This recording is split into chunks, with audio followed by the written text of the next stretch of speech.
বর্ষ থেকে, ব্রিটিশ আন্দোলন থেকে এই সিপিবির যে ভূমিকা, রাইট, এটি তো কেউ অস্বীকার করতে পারবে না। হতে পারে তারা ছোট সংগঠন, ছোট রাজনৈতিক দল, কিন্তু এর রাজনৈতিক গভীরতা অনেক, বাংলাদেশের একদম মাটির গভীরে। এই দলের রাজনৈতিক পার্টি তাদের অফিস ভাঙার যে হুমকি দেয়া, সেটি বিফলে গেছে, কেউ সেখানে আগায়নি, সরকারও দায়িত্বশীল ভূমিকা রেখেছিল। তার মানে কি এই নয় যে সরকার চাইলেই বঙ্গবন্ধুর 32 নম্বর বাড়িটি রক্ষা করতে পারতেন? হ্যাঁ, তা তো পারত। এইগুলো হচ্ছে কি, আমি বলি প্রতি সরকারের সময়, আমি শুধুমাত্র এই সরকারকে বলি না, শুধু 111 এর সময়কার স্ট্রিক্ট বা আগের মিলিটারি শাসন ব্যবস্থার বাইরে যদি আপনি যান, প্রত্যেক সময় দেখবেন কিছু বই4 সংগঠন দ্বারা, এদের মূল কাজ হচ্ছে সচিবালয়ে দালালি করা, টেন্ডারবাজি করা, মানে এটা এই সদ্য আওয়ামী লীগের টাইমও ছিল। কিন্তু হ্যাঁ, আপনি দেখবেন বিভিন্ন মঞ্চ টঞ্চ বানায় এরা এই করতো, এবং এই এদেরই এক গ্রুপের মামলার কারণে কিন্তু সরকারটা পতন হয়। মানে এরা হচ্ছে বাঁশের চেয়ে কঞ্চি বড়, কঞ্চির থেকে বাঁশের পাতা বড়। এই বাঁশের পাতা বড় আওয়ামী লীগের অনেকগুলো সংগঠন ছিল। এখন এরা আসছে ক্ষমতায়, এদের ওই বাচ্চা সংগঠনগুলো, বাচ্চা শিবির টিবির, যেগুলো অন্য কিছু করতে পারে না, এদেরকে দিয়েছে। ধরেন এই ইনকিলাব মঞ্চ, এরা কিন্তু মূল ক্রিমটা খাইতে পারতেছে না। দেশের ভিতরে কি হচ্ছে আপনিও জানেন, আমিও জানি, এটা বেশি কথাবার্তা বলার অবস্থা হয়তো এখনো নাই। কিন্তু তাহলে এরা কি করবে? এরা তো ওই যে বদলি বাণিজ্য, টেন্ডার বাণিজ্য, বড় বড় পারচেজ বাণিজ্য, সম্প্রতি শুনলাম এখন বই দিতে পারে নাই, বইয়ের কাগজের টাকার হিসাব মিলতেছে না, বিভিন্ন ধরনের, এইগুলোতে এরা যাইতে পারে না। সো এরা কি করতে পারে? এরা হচ্ছে ধরেন ব্যবসায়ীদেরকে চাঁদা নিতে পারে, ভাড়া খাটতে পারে। এই যে ভাড়া খাটতে পারা লোকজনকে দিয়ে এইসব এই কি বলা যায় পকেট সংগঠন তৈরি করা হয়, এবং এটা কিন্তু খুব নতুন আবিষ্কার হয়েছে তা কিন্তু নয়।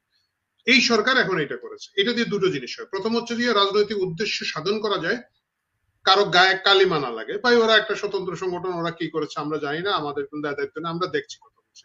এটা করে 32 নম্বর ভাঙা হয়েছে বা অন্যান্য জায়গায় ভাঙা হয়েছে।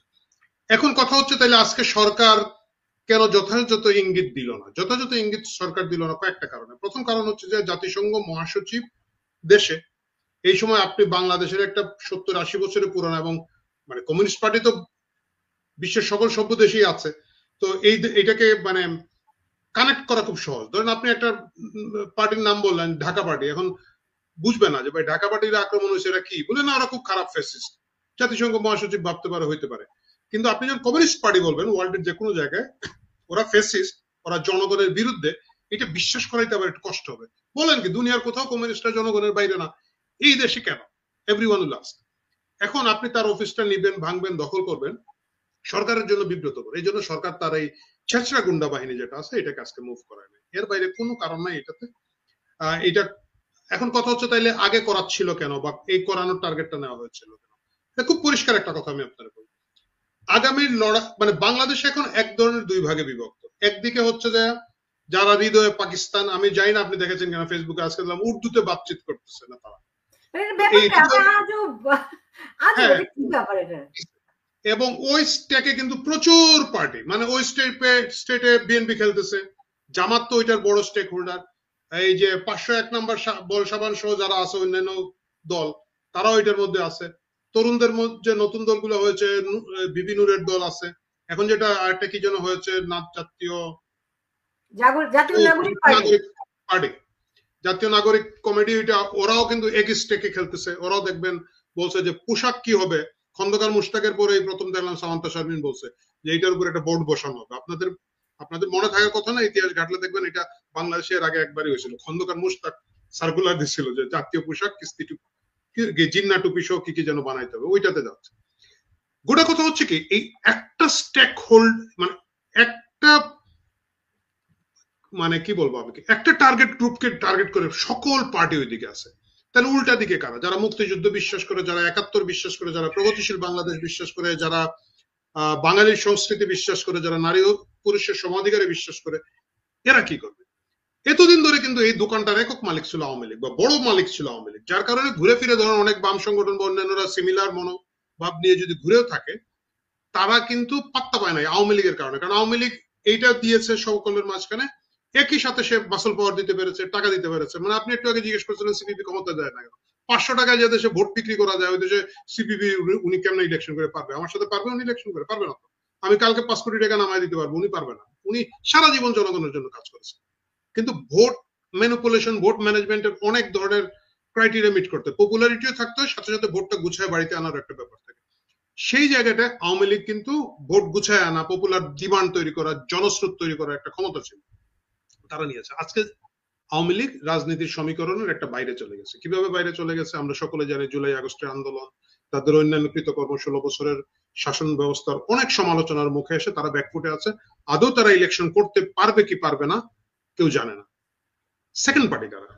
সেকেন্ড পার্টি এখানে কিন্তু সিপিবি। এটা আপনি স্বীকার করেন না করেন, এটা কিন্তু সিপিবির ভোট না। আমি জীবনে কিন্তু সিপিবির ভোট দিতাম না, সিপিবির ভোট না। তাইলে আমি ভোটটা দিব কারে? আমি ভোটটা তারাই দিতে যাব যা মুক্তিযুদ্ধে বিশ্বাস করে, যার কাছে ধর্মনিরপেক্ষতা একটা ইম্পর্টেন্ট ইস্যু, যার কাছে নারী পুরুষের সমানাধিকার, সকলের জন্য একটা সামগ্রিক শিক্ষা ব্যবস্থা, সকলের কর্মসংস্থান, এইগুলা যার কাছে ইস্যু, যার কাছে 60-40 অমুক তমুকের চেয়ে প্রায়োরিটি পাচ্ছে সাধারণ মানুষ, রাইট? এইখানে আপনি এসে দেখেন বাম সংগঠনগুলো, আপনি একটু আগে বলেছেন যে খুব ছোট সংগঠন সিপিবি হইতে পারে, এটা কিন্তু মনে রাখতে হবে সিপিবি বাম সংগঠনের গুলোর মধ্যে সবচেয়ে বড়। তাদের একটা ইউনিক নেম ব্র্যান্ড আছে। আমি জানি না আপনি কিভাবে দেখেছেন, আমি যে মফস্বলে বড় হয়েছি, এদের কিন্তু থানা পর্যায়ে পর্যন্ত খুব কম সংখ্যক লোক, কিন্তু থানা পর্যন্ত কমিটি আছে, অ্যাক্সেস আছে। ছাত্র ইউনিয়ন একসময় বিরাট সংগঠন ছিল। আমরা 90-তে জন ছাত্র রাজনীতি করেছি, তারা আমাদের সহযোগী সংগঠন হিসেবে একই সাথে আন্দোলন সংগ্রামে ছিল।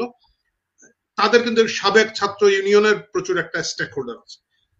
এই ক্ষেত্রে কিন্তু আমি জানি না সিপিবি নিজেরা এই কি বলে সম্ভাবনাটা দেখে কিনা না, কিন্তু আমি একজন সাধারণ রাজনৈতিক পর্যবেক্ষক হিসেবে দেখি এই যে মুক্তিযুদ্ধের পক্ষের শক্তির একটা বিশাল স্টেক হোল্ডার হিসাবে if CPB place the right card, তারা কিন্তু সবচেয়ে বড় শক্তি। তাদের কিছু সুবিধা আছে। আপনি তার বিরুদ্ধে কোনো, এই যে এখন দোষর বলতেছে, আমি আজকে একজনকে বললাম দোষর কিভাবে, তুমি আমার প্রমাণ করে দাও, আমিও গিয়ে সিপিবির অফিস দখল করতে যাবো তোমার। সে কিন্তু দেখেন তারা কিন্তু কখনো ওই যে জোট মহাজোট 14 দলীয় জোটের ভিতরে যায় নাই, তারা 13 নির্বাচনে যায় নাই, 24 নির্বাচনে যায় নাই, 18 নির্বাচনে সকলে গেছে, সবাই একই ফলের, সারা বাংলাদেশে সবাই গেছে। আচ্ছা, কোনো করাপশন তারা করে নাই, কোনো সন্ত্রাসের সাথে তারা নাই, সো আপনি তাকে কোনোভাবে ধরতে পারবেন না। এখন তারা যদি একটা রাইট ক্যান্ডিডেট দেয়, জনগণ চুজ করার একটা সম্ভাবনা তৈরি হয়। আমি বলছি না যে তারা ক্ষমতায় আসবে বা তারা 10টা আসন পাবে, তারাও তো একটাও না পাইতে পারে, বাট তারা একটা ভোটের অপশন দাঁড়ায়। এটা সিপিবি বোঝার আগে যারা প্রতিপক্ষ, যারা টোটাল রাজনীতিটা 71কে কেন্দ্র করে, 71-এর বিপক্ষ শক্তি এটা বুঝতে পেরেছে। বুঝতে পারার কারণে যে জিনিসটা হয়েছে আপনি দেখবেন, তারা সিপিবি কে টার্গেট করেছে, দুই ভাবে ভাগ করেছে। একটা হচ্ছে তথাকথিত উগ্রবাদী মৌলবাদী যারা আছে এই গোষ্ঠীকে দিয়েছে, এবং I am very sorry to say কিছু সংখ্যক সাবেক বামাতি, আমরা বলি এগুলার জামাত নির্ভর বামগুলা, এইগুলার দিয়ে এখন সিপিবি অ্যাটাক করতেছে। আপনি ধরেন যিনি ডাক দিয়েছেন কার্যালয় দখল করার জন্য, সিপিবির মেম্বার ছিল, বা তাকে যারা নৈতিক সমর্থন দেয়, এদের একটা বড় গ্রুপ কিন্তু সাবেক ছাত্র ইউনিয়ন, সাবেক সিপিবি কেন্দ্রিক বা তাদের ওই এফিলিয়েশনটা আছে, এরা মিলে এবং ওই মৌলবাদী জোটটা মিলে এখন তারা সিপিবি কে কোণঠাসা করার একটা বিরাট প্রজেক্ট নিয়েছে। এই প্রজেক্টের অংশ হিসাবে এই কাজগুলো করা হচ্ছে। তাহলে লাকি একটা টার্গেট কেন? আমি আপনাকে খুব পরিষ্কার করে বলি, লাকি কিন্তু ওই দিন প্রথম মিছিলে গিয়েছে তা কিন্তু না। সে জুলাইতে গেছে, আগস্টে গেছে, আরো বিভিন্ন কৃষক সমিতি করে, আরো কি সংগঠন করে, তারা কন্টিনিউয়াস আছে। লাকির কথা কিন্তু কেউ কোনোদিন এটা নিয়ে বলে নাই, তাই না? মানে সে একটা কমিউনিস্ট পার্টির মেম্বার, কমিউনিস্ট পার্টির প্রোগ্রাম অ্যাক্টিভিস্ট, সে অ্যাক্টিভিজমের বিভিন্ন সংগঠনের প্রোগ্রামে যাচ্ছে। হঠাৎ করে তাকে টার্গেট করা হয়েছে কেন? তাকে কানেক্ট করা শুরু। সিপিবির ম্যাক্সিমাম, ধরেন প্রিন্স ভাইরে আপনি, আমরা যারা আগে ছাত্র রাজনীতি করেছি তারা চিনি, কিন্তু মাস পিপুলের কাছে তাকে দিতে পারবেন না। মানে ও আচ্ছা, উনি কি আছে, কি হয়েছে না হয়েছে। লাকি আক্তার গণজাগরণের কারণে, গণজাগরণের তার সম্পৃক্ততা এবং নেতৃত্বের কারণে তার ওই নেম ব্র্যান্ডটা আছে, সুতরাং তাকে টার্গেট করা হয়েছে। তাকে টার্গেট করে তার জীবন বিপন্ন করার একটা চেষ্টা করা হচ্ছে, তাকে জেলে দেওয়ার একটা করা এবং তাকে নিগৃহীত করার এক ধরনের বিপুল চেষ্টা করা হচ্ছে, এবং ওই আইকনের মাধ্যমে তারা আসলে সিপিবির সম্ভাবনাটাকে আগামী নির্বাচনে বা এই মুহূর্তে যে গ্যাপ আছে, এই গ্যাপে সিপিবির যে সম্ভাবনাটা তৈরি হচ্ছে, এটাকে ধ্বংস করার একটা চেষ্টা করছে। ইটস আ টোটাল সেই রাজনীতি, এর বাইরে কিন্তু আর কিছু না। জি, একদম একদম সঠিকভাবেই বলেছেন। কারণ লাকি আরেকটা জিনিস আমার কাছে মনে হচ্ছে, বাংলাদেশের যে নারী শক্তি, দেখেন ওই গণজাগরণে তো আরো অনেকে ছিলেন, কিন্তু তখন থেকেই লাকি এবং আরো কয়েকজন যাদেরকে স্লোগান কন্যা আখ্যায়িত করেছিল বাংলাদেশের মানুষ, তারা, তাদের শক্তিটা কিন্তু একেবারে অনবদ্য। এবং আজকে এসে যখন লাকির টার্গেট হয়, তখন বোঝা যায় সে কতখানি পাওয়ারফুল এবং সামনে সিপিবির সম্ভাবনা কোন জায়গাটিতে, যেটি আরিফ জেবিতিক অত্যন্ত চমৎকারভাবে ব্যাখ্যা করেছেন। লুনানুর, আপনারা কি এই ইকুয়েশন গুলো দেখছেন এবং সেগুলো মোকাবেলা করার জন্য আপনারা কতটুকু প্রস্তুত আছেন? না, ঠিকই আছেন।